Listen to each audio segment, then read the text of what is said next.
your antenna. Cause gears. Come good and show them what you can do. Introduce the panel, and I'm going to probably ask some difficult questions of the panel and then throw it open to yourselves. And just to say as well, if you get fed up and you need to leave, but you do want to hear more about the Together in Pieces project, there is a book there just at the table by the door. If you want to put your name and contact details on that, Eileen and David will put you in the loop for any future activities. Just to introduce myself, my name is Caitriona Mullan. I have agreed to referee the panel this evening. I do a few things, but one of the things that I do is I chair the International Centre for Local and Regional Development, which is a north-south and international universities partnership involving the Ulster University, I should say, School of the Built Environment, and Maynooth University Social Sciences Institute.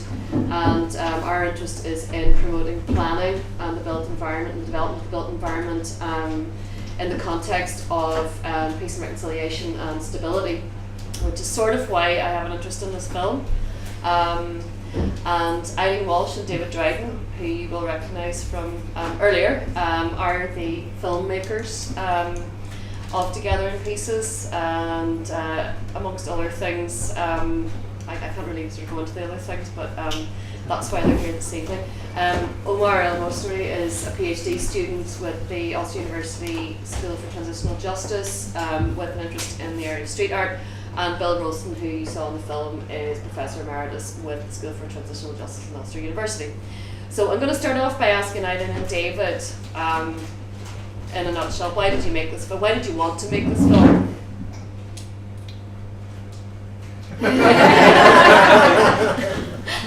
Is that a difficult question? Why did you want to make this film? I don't think it is a difficult question, actually. It's like, I think it's really opened up.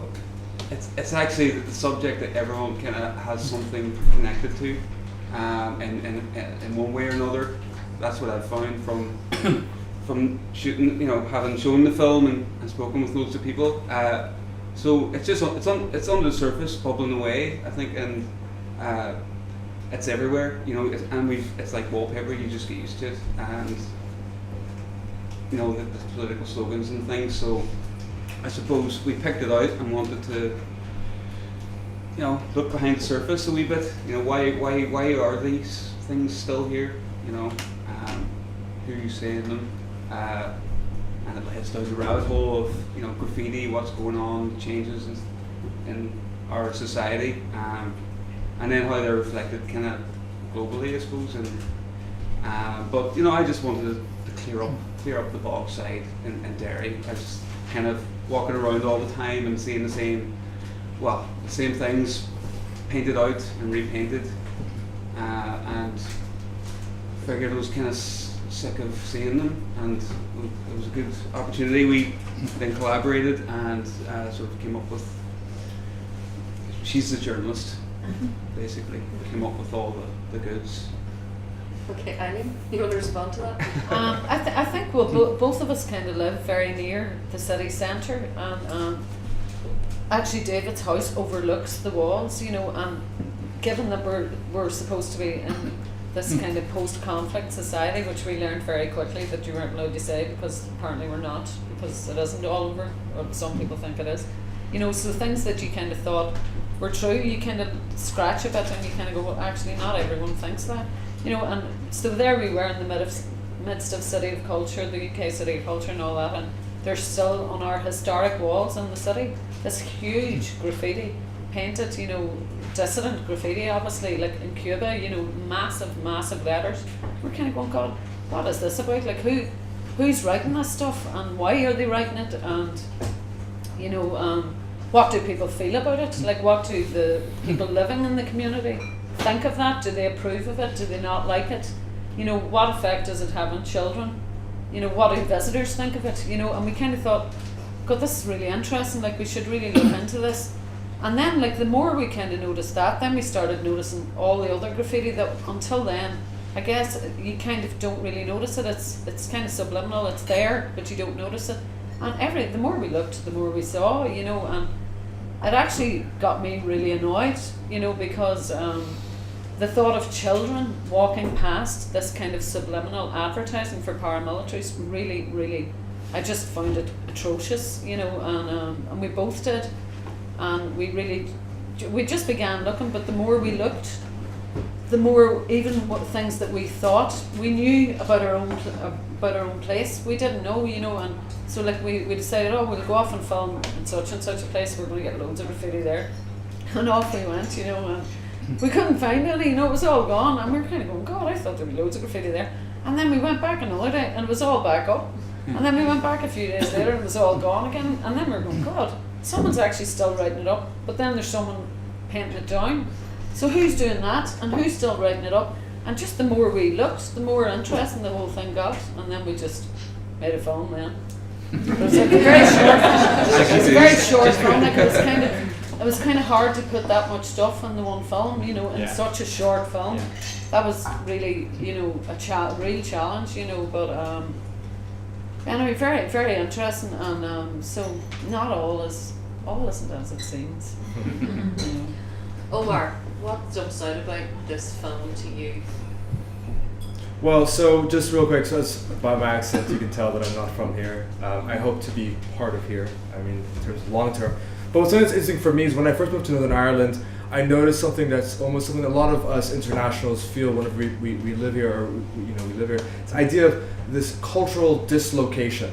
You don't quite know where you are, but you see elements of art on the walls in other parts of the world that relay a different message, be it about struggle, collective struggle, or the forefronts of arts and culture, social and political transformation, and other sorts of messaging. And so, but for me as international, coming to Northern Ireland, and even what I saw in this movie as well, which was quite nice, was to really kind of challenge these existing narratives that we never talk about. A lot of my friends don't talk about it. We just don't talk about it. I come from a conflict-ridden country as well, Lebanon, which we also have the same problem, and we're, I think, around 20 years beyond where you are, and we still don't talk about the conflict. But we don't have the visible legacies that we have here.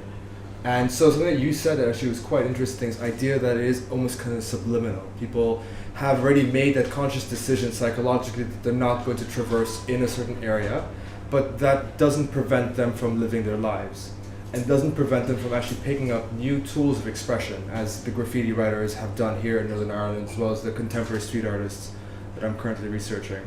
So it's an interesting story that both of you were able to kind of pick out, because it does kind of speak to this thing that we kind of miss out on, this human perseverance in light of what seems to be quite odds and psychological difficulty as well. Difficult questions for this guy here. All of it. He's got big words. Yeah. Big words. Sorry, that was terrible. I just meant big words. Right, Bill. No, that's it. Donald couldn't be here tonight, so. Bill, how? You've been looking at this stuff for quite a long time. How important is a film like this? I tell you why it's important is because it tries to put two things together that normally are not put together. Now, I think it's quite interesting. Not one on one, No. I think it's quite interesting actually that they don't merge. It's not like you come out with a film about some sort of hybrid form of art. You've still got the two different bits in there, and for the most part, they're not talking to each other. There's a few bits that do. What's the guy? The English guy. Boyd Hill, Solo One. He's trying to bridge that gap a wee bit, because it seems to me, we've got a lot of chasms in this society, but one of the chasms that interests me is the chasm between political murals and graffiti. And people on each side don't know the people on the other side, and don't want to know, for the most part, the people on the other side. I think that is changing a bit now with Culture Night and various other things. But up until recently, there's this chasm. And I think I said this to you once before. I've got the best example that I know of this chasm was, do you know Waring Street? Sorry, you all Belfast people except for some of these ones up here. Waring Street, do you know the big mural on the side now? If you're driving down Waring Street, you don't see it because it's one way, but if you look down Waring Street from the corner where, you know what I mean, there's a big mural, a sort of hippie looking mural with a big circle, and there's this guy looking at this woman. I don't know why, the woman looks like Bernadette Devlin back in the day, but the guy, it's almost a self-portrait of the guy that painted it, a guy called Francisco Letelier. So let me tell you, Francisco Letelier, I think, was the youngest member of a family in Santiago, in Chile, and his dad, Orlando Letelier, was the foreign minister for Pinochet. No. Allende, sorry, I'm getting old. For Allende. Okay, so when the coup happened and Pinochet took over, they took off, the Orlando Italian family took off, and he was then a sort of ambassador without a government in Washington. And in Washington he was blown up by DINA, the secret police from Chile, right? So think of that story, think of the politics he's coming from. The son now is a mural painter, started off in California, still lives in California, paints in Chile sometimes, and he's invited over here to paint a mural, and he paints a mural about peace and love and happiness, right? Now, I didn't know about the mural, I stumbled on him painting it on the last day, and I got talking to him, and I said to him, have you seen the political murals? And he said, what political murals? I said, oh my God. I'll bring you around the political murals. And two things happened then. One was he said, no, I'm sorry, I don't have time, I have to finish the mural and then I'm going tomorrow morning. And the second thing was his, put this carefully, art person handler said, no, we don't want them to see those, right? I said, why not? And they said, that's propaganda, that's not art, they said to me. Now, it seemed to me that this was the natural place he should have been looking, you know? His dad was blown up by secret police. There were bound to be things he was going to see on the walls here where he'd say, I recognize that, I know this is talking to me across the Atlantic, you know?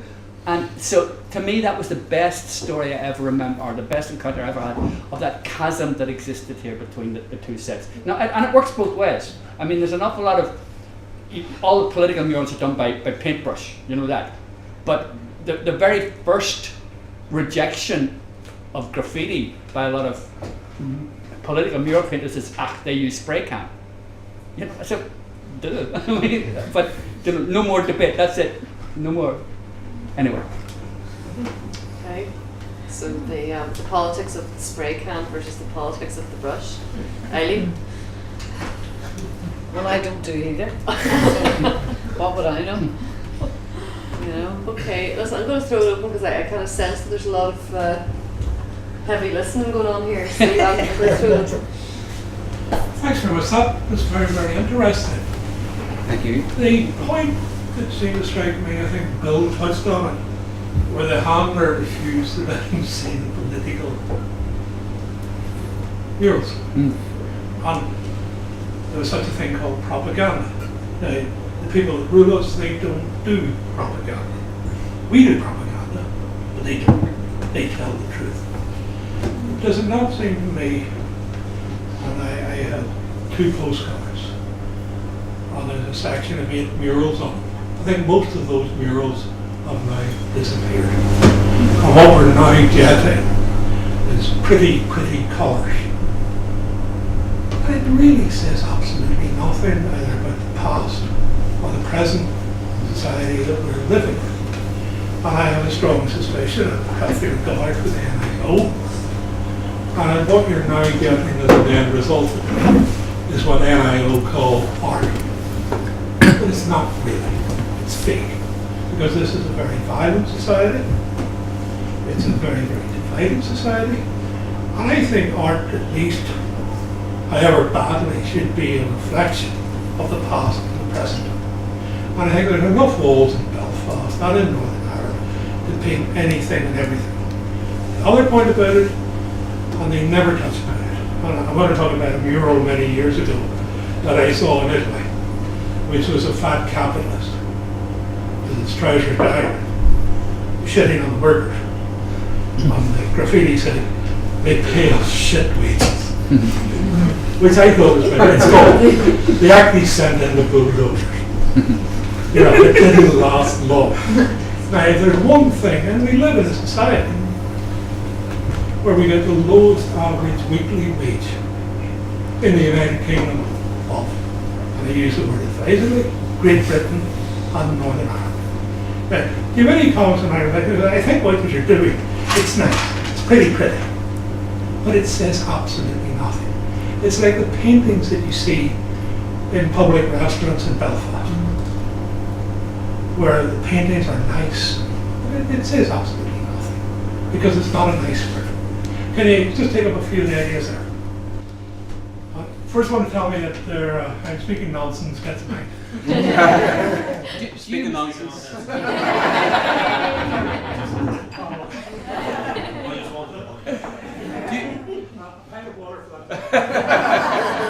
Two pints. Which ones are the pretty ones you're referring to? The non-political ones? The modern abstract stuff, you know, where... Oh, there is a particular abstract, but the complete and absolute thing that's absent is any context of left versus right.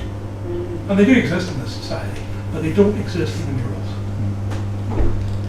Okay, so the neutralization of human stories and narratives into something that looks nice and sort of makes us sort of think that, you know, we're getting over everything and it all looks great and a box is ticked in the NIO.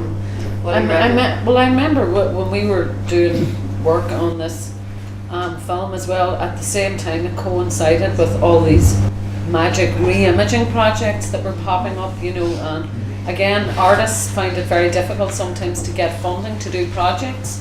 So I guess that's why probably a lot of people were kind of going, oh great, let's put in a pitch for this, the re-imaging. But I actually found that guy, Boyd Hill, that you mentioned earlier, Solo Uncut, he was just so wise, you know, and he's been doing this like for over 20 years, you know, working with kids in London, and I think it's Clapham he works in London, and he's just such a good guy, like, and he was saying, you know, there's a real danger. Actually, when he was over, he was working with kids in the Bogside.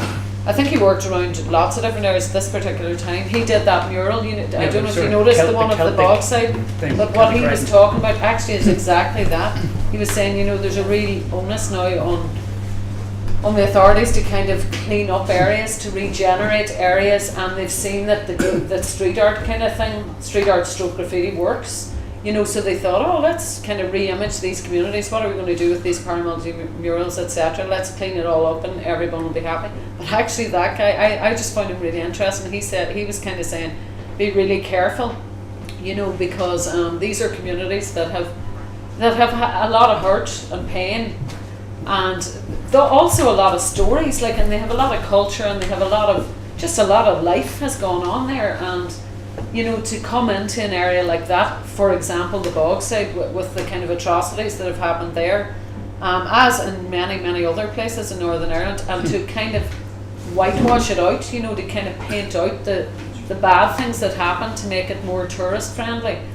You know, he just was kind of going, just be really careful about that. And actually, it's a pity now in a way the film is so short, because like we got such really interesting. He's just such an interesting guy. You know, and I remember kind of we had a real discussion about that when we were making the film, you know, about trying to kind of include that in it, because at the time it was, you know, that was the buzzword, you know, re-imaging, yay, you know, let's clean out it, you know, and on the one hand, like, you could go, yeah, it's great, you know, to kind of, like, what kid, you know, wants to go past and have reminders constantly, you know, of things that have maybe no relevance to the child, you know, they want to see Hello Kitty, you know, or something. I mean, we talked, actually one thing about the film, you can only see adults in the film, but actually most of the people we interviewed were children and young people, because that's who we were really interested in speaking to.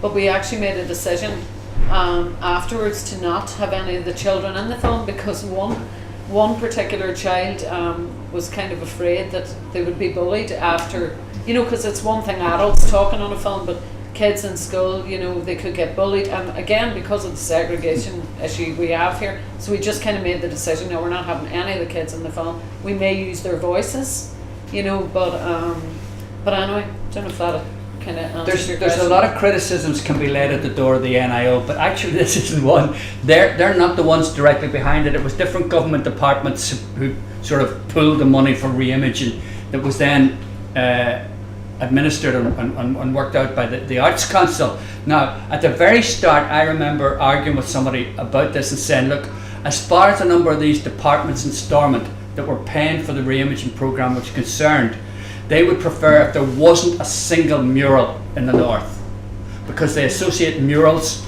with conflict. But they couldn't go straight to that, but that was the long-term purpose. I remember saying that right at the start. And if you look at the latest tranche of money that went to re-imaging, they'll move into your community, they'll persuade you to take down a mural, but they will not replace it with a mural. They'll replace it with public art of some sort. You can have a statue or you can have some sort of other thing, but you cannot have a mural now. They will not pay for a mural on the re-imaging. Now, it seems to me that's baby in bathwater. Yes, there are offensive murals. There are still offensive murals in this town. And to me, I think I said it on there, to me the secret is to try to get the offence out but keep the politics, because that's what really made these murals important at all sorts of levels. They're important to people in communities, that they see their history and their identity on walls. But even take the narrowest definition imaginable, take tourism. And here's the analogy I often think of.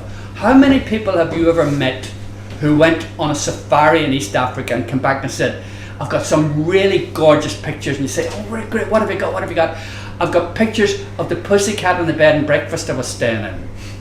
No, they want to show you pictures of the lion that was there, or the giraffe, or whatever, you know. And what are they saying in the pictures? They said, look at how cool I was, that I went there and did that and got these photos myself. They're boasting, and that's fine, that's great. So the equivalent here is, you know, do you want to come here as a tourist? Going to see the murals is up there, I think, on the top 6 or so of the attractions in Northern Ireland, along with Game of Thrones and Giant's Causeway and all that. Do you want to have, for the tourists, just at that simple, stupid level, do you want a whole pile of murals that they're not going to want to take pictures of? You know, like, even at that level, it's stupid to say that you have to throw out the whole thing and just get some bland stuff up on the walls. Okay. Just a bit of rejoin there for the moment. The Northern Ireland office influence is either direct or indirect.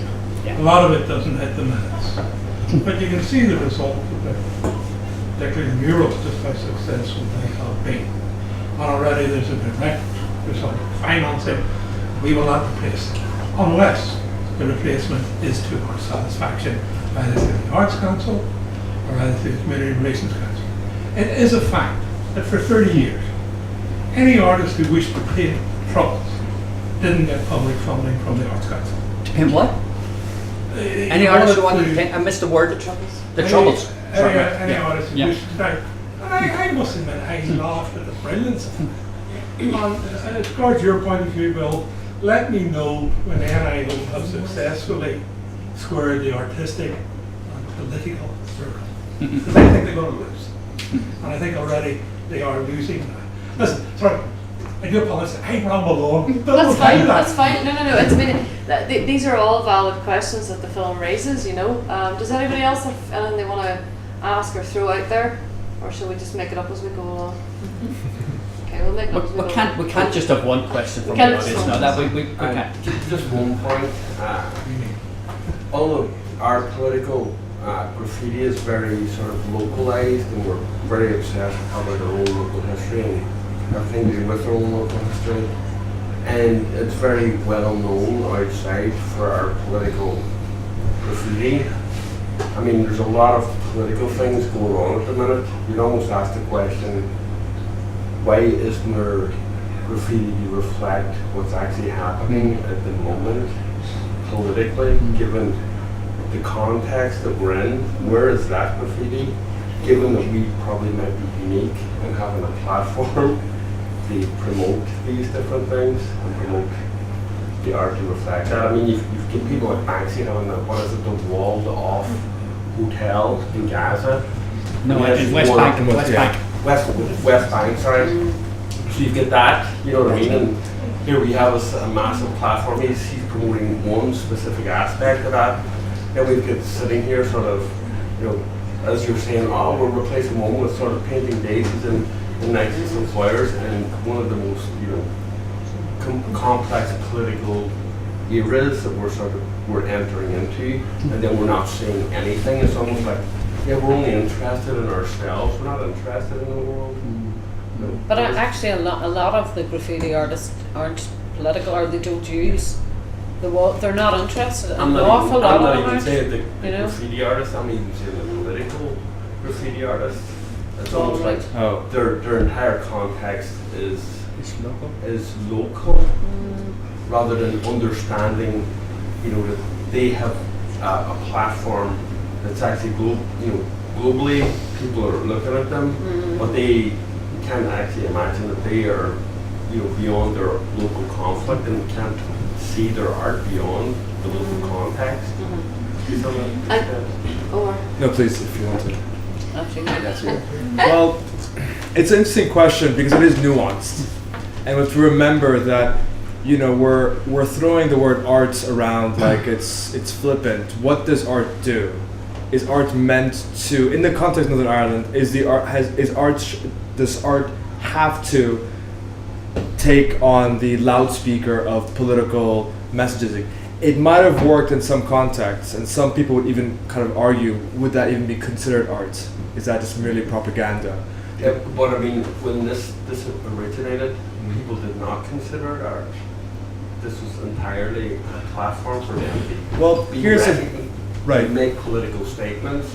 Yeah, you know what I mean? No, I completely do. And in fact, I would argue that people have been making political statements even in the city center, in terms of, for example, maybe not necessarily conversations around what is the political dilemma of current happenstance, but for example, there's actually one piece that was put up right after the RHI scandal with Eileen Foster over in the parking lot by North Street as massive dragon. It's a dinosaur, really.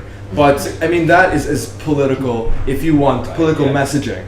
And then even more so around the Irish Language Act, which you don't quite see actually ever talked about, but you see elements of that as graffiti written on the boards of Dublin Road, for example, or up by North Street. And on top of that, you have other sort of political messaging around abortion rights, around queer rights. Yeah. So you do have those political messages, but because we're speaking of the context of Northern Ireland, the narratives that we're hearing about politics is, again, just merely between of what's Stormont and such. It doesn't represent Northern Irish society.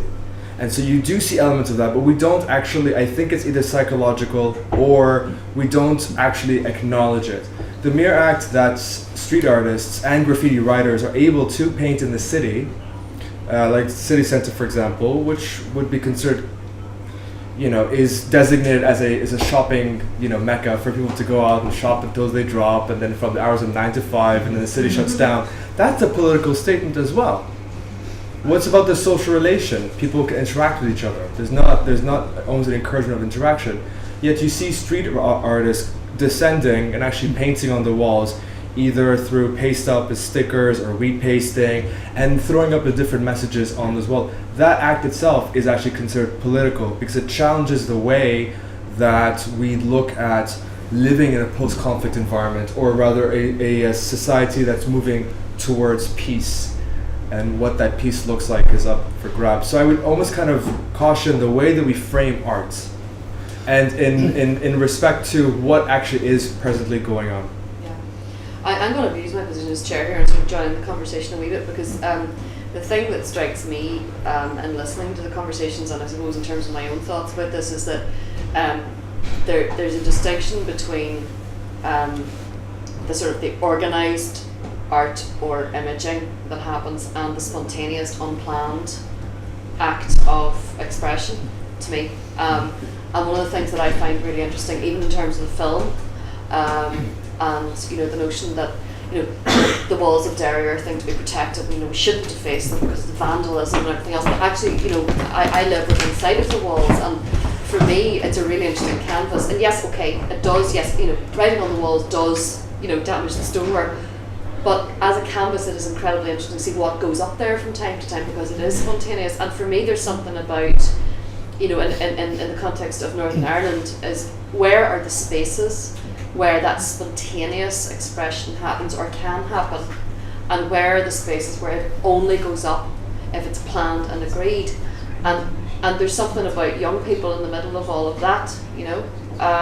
Like, I let my kids write on their bedroom wall. They have a complete canvas. They're allowed to draw all over their bedroom wall, because I just thought, well, you know, they have to have somewhere where they can just write on the wall. So it's their bedroom. I'm trying to sort of contain it to the bedroom. But I mean, for me, there's a question there about, you know, control of your environment. There's a question about, and that idea of that spontaneity and the activism and the act of the image that is really important at this point in time in Northern Ireland. I don't know what you think about that. Yes, I mean, but the point of it is, and I don't know if this is part of what you were saying there, Omar, I don't think we should shut down discussions or debates or spaces. There's room for all of them, you know. Yeah. Like, if I want to make the most blatant propagandistic statement possible on a wall, well, I should be able to do it. Yeah. You know, as long as I don't ruin your tag when I'm doing it. You know what I mean? That sort of thing. And you, you know, and turn shouldn't tag over my political statement. And I just think that we get too caught up in all these different wee silos that we're all in, whether it's in relation to politics or art or anything else. I just am incredibly fascinated by the ability of, for the reasons that people put things on their walls. And, you know, back to the guy asking here about localism or a local, you know, or parochialism. It's amazing how many places in the world do paint on their walls, whether it's street art, graffiti, or actually articulated political murals. It's just absolutely amazing. Some of them you probably know of, you know, Chile, Colombia, whatever. I'm going next week. I've just discovered a town in Spain. It wasn't lost, but I've discovered it. I'm revenge for Columbus. That they paint political murals in the last weekend of every March in honour of a poet who was killed by Franco. And they have a great festival built around painting murals. A town called Orihuela. I'm going there next week. And it's just, there's tons and tons of stuff, and I just love people's ability. So when you sort of say, why do people paint on a wall? There's no answer. There's a million answers, a million different answers. And if I might as well, stenciling, rather the mere act of your child, for example, your children putting stuff on the wall, is actually a very human thing. We kind of forget about it. It's part of our history as a humankind. The stencils that are found in the caves in France and other parts of the world, where actually people have stenciled their hands onto the wall. This is part of our heritage, to use different media to try to express ourselves, interpret ourselves. And the vernacular forms, the local forms, you know, in Northern Ireland are very particular to, yes, maybe the political murals, but as we've been seeing over the emergence of alternative forms of art, in forms of street art, graffiti, and artistic graffiti, and all the different types, has really kind of emerged, if you will, I don't know, relatively recent, since 2008, which is quite nice as well. Can I tell? Sorry, I'm sure. Your canvas that you can see from the walls of Derry. There's a good story of one back. You know, you were asking me earlier about it, Linda, about Free Derry Corner. That wall you're now under Free Derry. Presumably most or all of you know that constantly gets repainted, and the notion is they put something else up there about, I don't know, Mandela's death or Black Lives Matter or Gaza or whatever. But then the agreement, the unwritten agreement, is that it stays up for a few weeks, and then they replace, they revert to the black letters on the white wall, and then it goes on like that. But once they did one for Gay Pride, so the wall was pink. It says you're now under Free Derry in black letters, but the wall was pink. And that weekend, there was a famous old Derry Republican, Charlie the Bird. Oh yes. Charlie the Bird. He was called the Bird because he always escaped from prison back in the 50s. And he was a messenger, and he used to say, "A wee bird told me." Yeah, okay. He was known as the Bird. So the Bird died, and they wrote up on huge letters along the walls in Derry overnight, the bird has flown, right? Lovely, lovely gesture. I think that's really nice. But they used leftover paint from Paint and Tree Dairy Corner, so it was pink. And the bird was not sort of, how should I say, he was not into LGBT rights or anything else, so he probably was turning in his grave. Sorry. That was actually the story that I had in my head when I was thinking about the canvas. Actually, there was, I think this week it was discovered there's a piece of graffiti from the 1920s, I think from the War of Independence, that was, you know, sort of traced back to some, I think it was the Dorset Regiment or something. Somebody sort of gone up and sort of, you know, scrawled the regimental insignia on the walls somewhere. There's probably heaps more of that kind of thing. Anybody else? Yeah, actually, this person's comment about the lack of attention to the outside world and the focus really on the local and the past. I know that there's been a lot of contention in dealing with the past. I'm an outsider, and so I've been here for 6 months. I'll be here for another 6 at least, and I've witnessed a lot of issues with dealing with the past and a lack of a shared narrative. And I mean, do you think that maybe the focus on the past is because it hasn't been dealt with, and that's why these contentious murals are so relevant, is because there hasn't been they haven't been given the voice to state their own narrative, or they're trying to move forward without acknowledging the past? That's probably a very relevant question, considering what's going on in Stormont this evening as we speak, because it's all about dealing with the past. Bill? Are you Canadian or US? I'm American. And it's just, you always have to check. The biggest insult possible is to call That's Canadian fair. an American. I wish I could say I was American or Canadian. See, in your country, when you celebrate the 4th of July, I don't know how many people are delving deep into their hearts to think about what the origins of that 4th of July are. You know, not only 1776, but like then 1812, and the bastards burnt down your White House. In fact, the bastard that burnt down your White House was from here. He was from Rostrevor. Colonel Ross from Rostrevor. There's a monument to him in Rostrevor. You can go and burn it down if you want. And but here's the thing: nobody's standing up saying there, "Look what they did to us. Let's go and find a Brit and string him up from a tree." You know, because it is past. So that ceremony is not stirring contentious emotions because it is literally history. But the thing about here is the past is not past, it is still present. And one of the reasons it's the present is because the consequences are fresh in people's memory and they haven't been sorted out, right?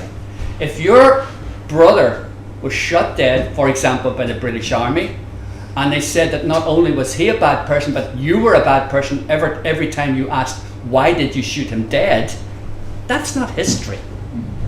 You know? It might have been 40 years ago, but it's not history, it's present. I think to take up your point a wee bit, I suppose, I mean, probably thinking back over the last 20 years or so, in terms of the kind of, you know, I suppose the diplomatic narrative around the peace process, there was probably an urgency to move people to another place just so that people could actually say, right, we're not in that place where people are, you know, dying in their numbers and everything. We're in another place now, and it's a bit like, you know, emergency care versus long-term therapy. We've had the emergency care as a society. We have sort of managed to, you know, remove the immediate danger and everything else. But I think you're right that there is. It's not always possible to move on just directly from that, because there is always trauma associated with you know, what went before, and I mean this is why these things are problematic. I think you know it's difficult for people, you know, I mean particularly the week that's in it, where you had, you know, I suppose all of the very, very mixed reactions and feelings around, you know, the funeral of Martin McGuinness that took place this week. I mean, we're in the middle of acknowledging big things at the moment, probably things that we couldn't have acknowledged even 10, 20 years ago.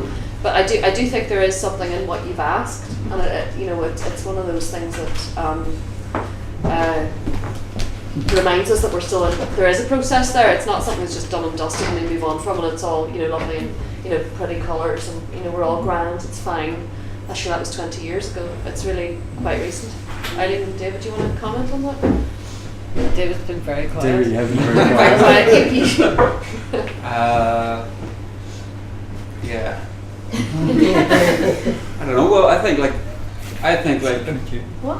20 years ago, where was I? You know, and I'm like, time really goes really quickly, and I'm like, what I remember 20 years ago was pretty fresh in my mind, you know, and I used to think when I was a teenager, like, you know, I wasn't, you know, grew up in a Republican area, you know, beside Mary Nelis, sandwiched between Mary Nelis, Mark McGuinness, and Emma McCann. You know, they were like on my street, you know, but my mum and dad, like, were not at all sort of political, and we kind of were, you know, stayed away from that. But I was always really, you know, quite surprised that I always thought it was really in the past. You know, as you're growing up as a kid, you think it's ages ago. You know, 1969 or whatever. No, 1970. The whole thing seems, you know, way beyond your scope. And then 20 years passes, and you're like, if that had happened to me, you know, you'd be just totally traumatized. Still, you'd be like really angry, and especially like if you had no support.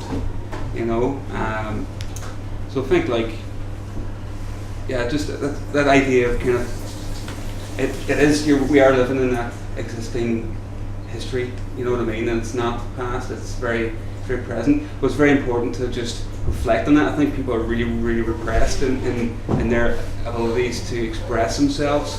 They're not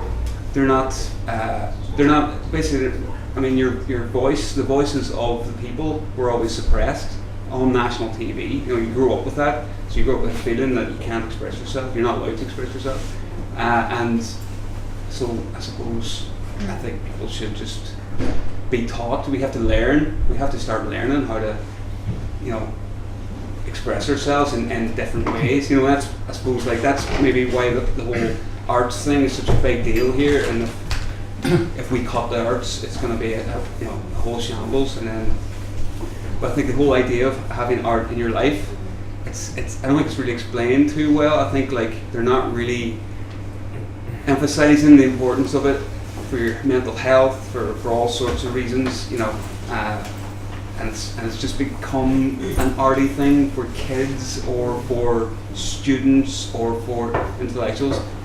It's not really pushed as a sort of, you know, a really cool thing to do and take part of and just, you know, experiment with, you know. That's what I think. But yeah. Omar. Sorry, just resonated a lot what you just said. I mean, I again did not grow up here, but I grew up in a context that's quite similar to here, and also bore witness to my government and the different local development organizations that wanted to create new realities on the ground. Because a lot of what's happening in Northern Ireland, specifically, there are some things I think are kind of hysterical to me. But this is me as Omar, speaking. No one else represented in this instance. I think hysterical or historical? Hysterical. I think it's / historical. I think it's funny or unusual that the Titanic disaster is somehow masterfully and very skillfully promoted as a tourism spot.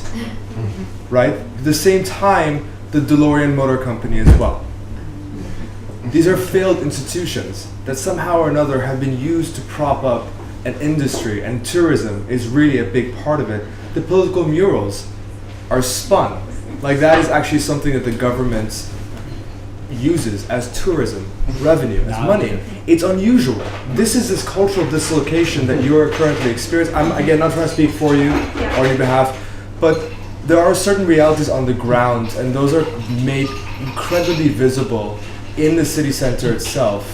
Not too long ago, back in the 70s and up until recent time, maybe like I would say mid-80s, there used to be a ring of steel that separated Belfast city centre from everything around it.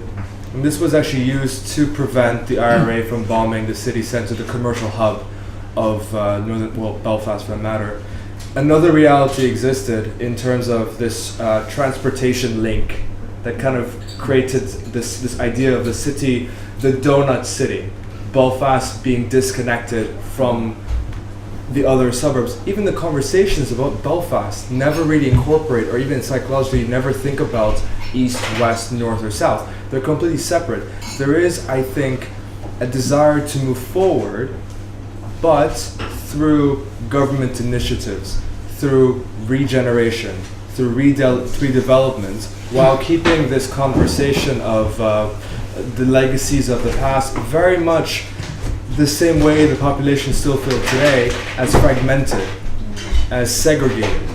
So this is the cultural dislocation that I was kind of referring to, that you actually asked quite eloquently. I mean, this is a question that I had to a lot of my colleagues here. At first, we're just like, live here a bit, you'll see in a few moments. But it is actually kind of unusual, because Northern Ireland, for me, and I'm really sorry to say this, Northern Ireland was never famous for me at all. I had no idea about Northern Ireland. Yeah. I knew that C.S. Lewis wrote the Chronicles of Narnia, and that Northern Ireland was somehow influenced. When I first got here, someone pointed at the mountains in the north, and they're saying, "Oh, look, that's like the Gulliver's giant taking a sleeping," and I'm like, "Oh, great." But when you come here, you're like, "Wait a second, there's so much more here." Culture and arts are at the intersection, I think, of social and political transformation, but has been, unfortunately, taken away and spun up in a different form of narrative that needs to be reclaimed. Here's the thing. For 2 generations at least after Titanic, nobody in this town talked about it. Right? It was a sense of failure, sense of shame.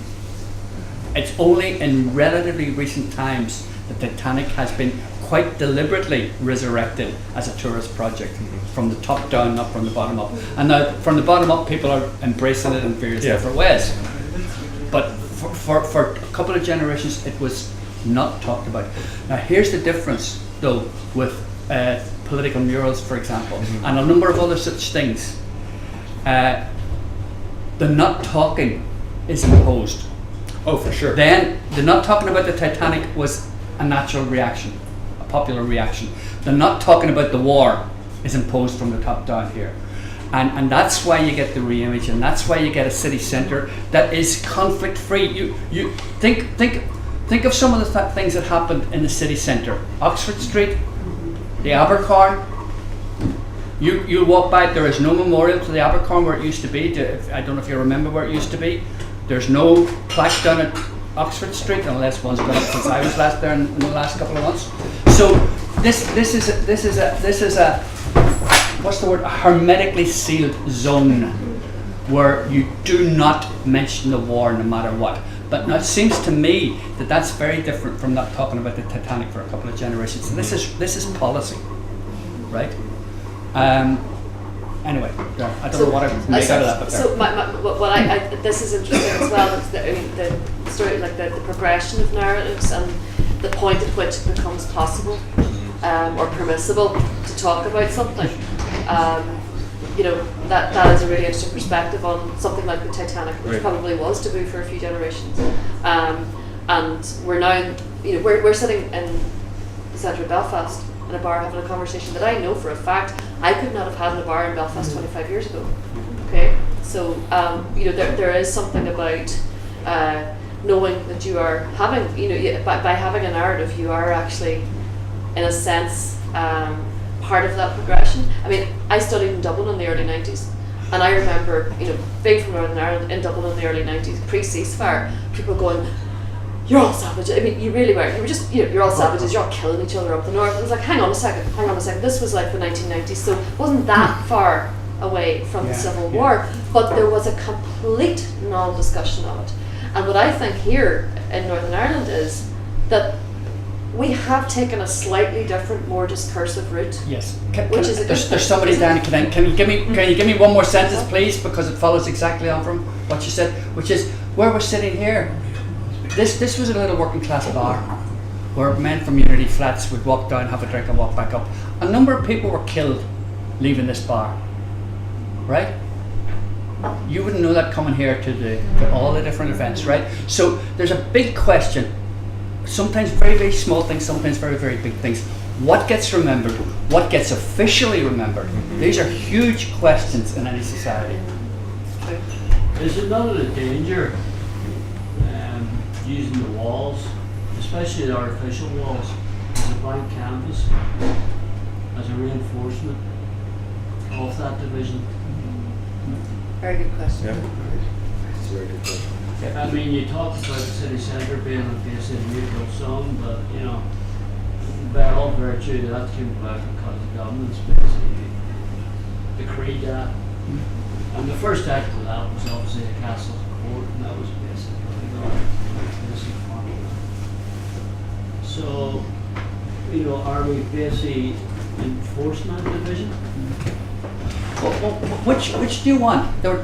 Castle Court, there were 2 civilian searchers were killed in a bomb outside Castle Court. You wouldn't know that walking by from the Castle Court. Yeah, well, as I look through it, you know. I know.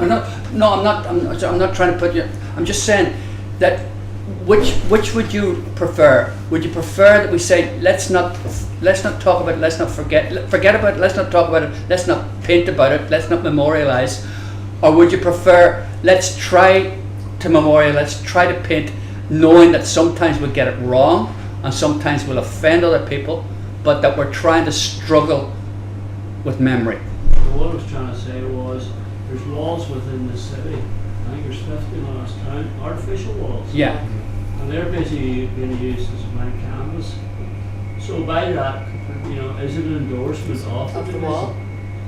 That's what I'm trying to say. Oh, an endorsement of the wall, is that what you're saying? Yeah. Endorsement, the walls are an endorsement of that. It's division. not I mean, are you basically making the division look prettier? Like the criticism of Banksy. Yeah, it's a lovely question, actually. Yeah. Should we accept the division of the wall, or should we be challenging it? That's what I'm trying to say. Yeah, sorry, Yeah, so- I get you now. Yes, Okay, good. thank you. Get you. Oh, the same. You get You the know, same. we're all talking about the city centre and these murals in World Street by Chilean artists. You know, that's not part of the Ireland we know, you know. It's an interesting question, and there's been a big debate around Banksy's hotel, the Jerusalem Hotel, for exactly the same Okay. reason. That this is sort of making a division something that shouldn't, you know, people feel shouldn't be there. It's accepting it, it's enhancing it, it's making it look pretty, it's actually celebrating it. Yeah. And the question is that the I think you're asking, you know, is that the sort of the easy way out of a more difficult question? Is why is the wall there? Should we not be aspiring to removing the wall? Yeah.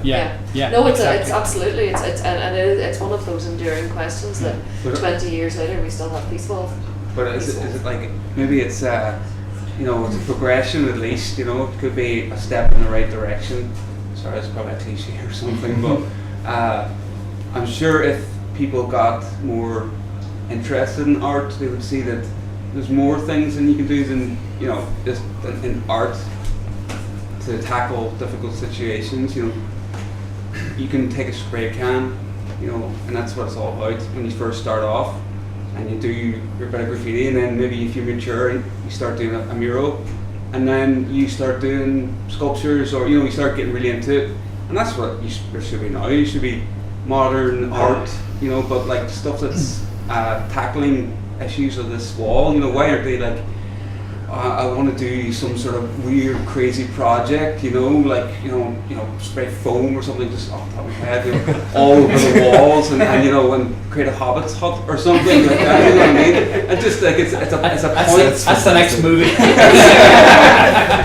You know, or like you know, this, you know, we've got technology, we have speakers, we can put on parties, you know. A concert can be, you know, a work of art can be anything. It could be a soundscape, it could be a concert, it could be a rock concert. Why can't you start doing that? And I think people have to kind of clock on that there's a lot more to like being creative in a public space than just drawing on a wall, you know. But it's embracing the I think, yeah. So it's a progression, but they're missing out a lot on like the possibilities of like, you know.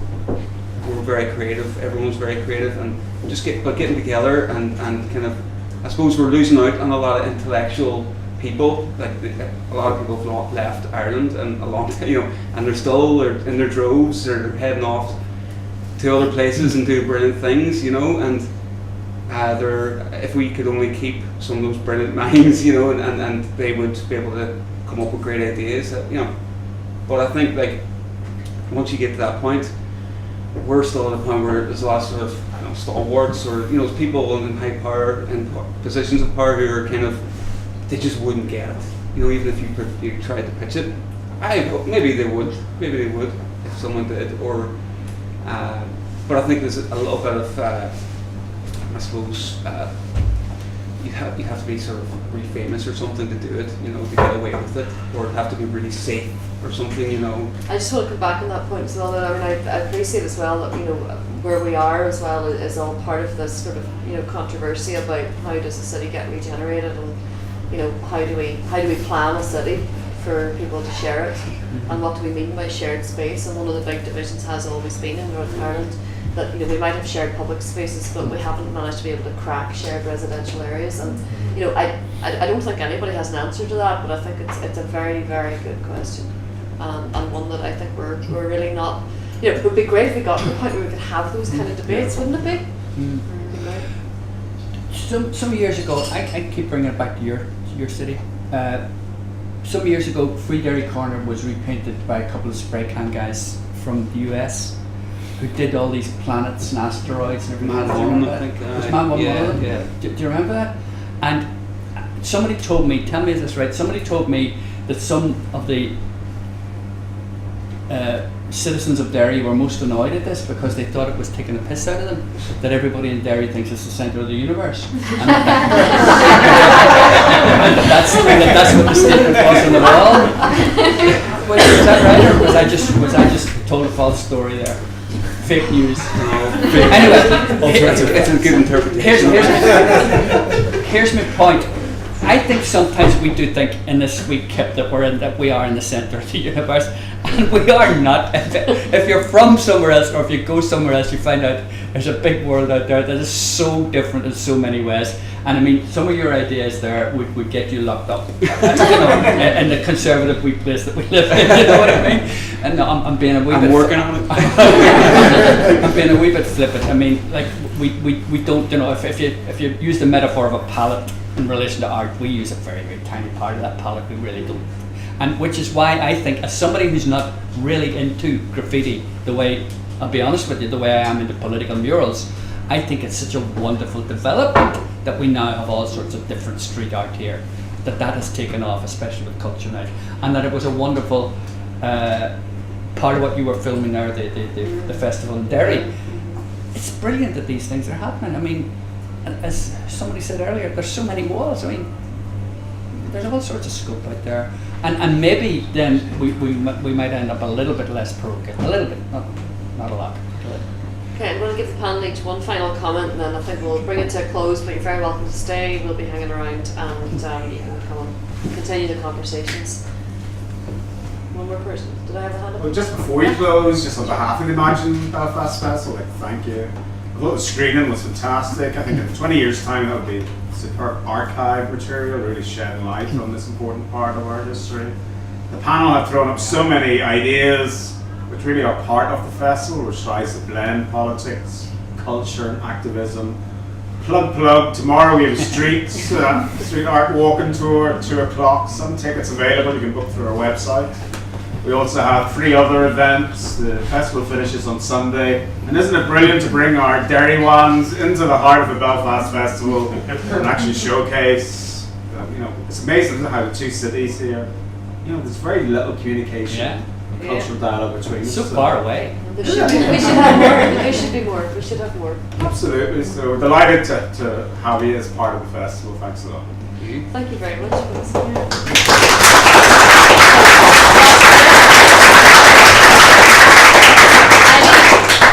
I'm going to give you the last word, actually. Yeah. I guess the last word, I don't know. Well, thank you so much for coming. Thanks all for staying. It's great. And it's just great to have conversations. And actually, I mean, just I suppose at the heart of it all, really, I kind of go, you know, the way Bill kind of it's economics too, but I'm just going, do you know what it is here? It's the segregated education. Yeah, you know? yeah. We need to have these kind of festivals.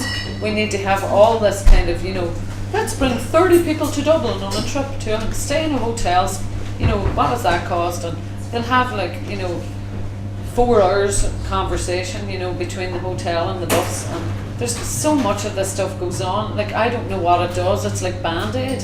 You know, kids need to be going to school. This is me not sitting on the fence here, by the way. You know, but kids need to be going to school here. Once that happens, everything will get sorted out. All the politics will get sorted out. The whole shebang, you know, and that's why we still need these kind of festivals. And I mean, just interestingly, Bill, you were talking about the free dairy wall, which obviously isn't as free as we thought, because if you're not allowed to paint a planet on it, you know, and there are too many walls in this place. There are too many physical and mental walls in Northern Ireland, and I personally would love to blow them all up, you know, but it really annoys me, you know, because it's making this thing drag on far too long. You know, why should we have to wait years and years and years, you know, for these walls to be broken down? You know, why? You know, and actually the walls aren't as free because you can't actually just go up and write and say, you know, in any area really, you're not allowed. You know, we're being gate kept, you know, here to the nth degree, so don't kid yourselves. That's all I'd like to say. But anyway, thank you so much. Omar, last word. And thanks to the Sunflower Bar actually as well. I'm really grateful that we had a screening here, and thanks for saying anything I forgot. Thank you. So, like, besides humanizing the other, I think it's very important that some of the education can help each other humanize each other. I think it's also really incredibly important to, as we talk about politics and social transformation, to also talk about arts and the cultural transformation.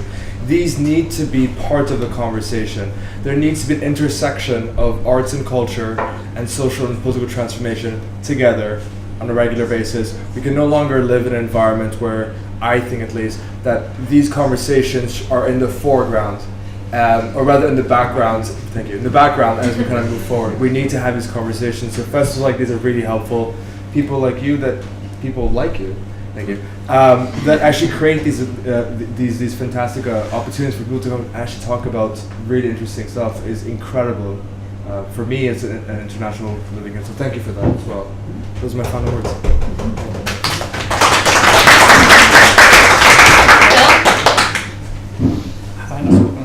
I'm just giving you the opportunity to say something else.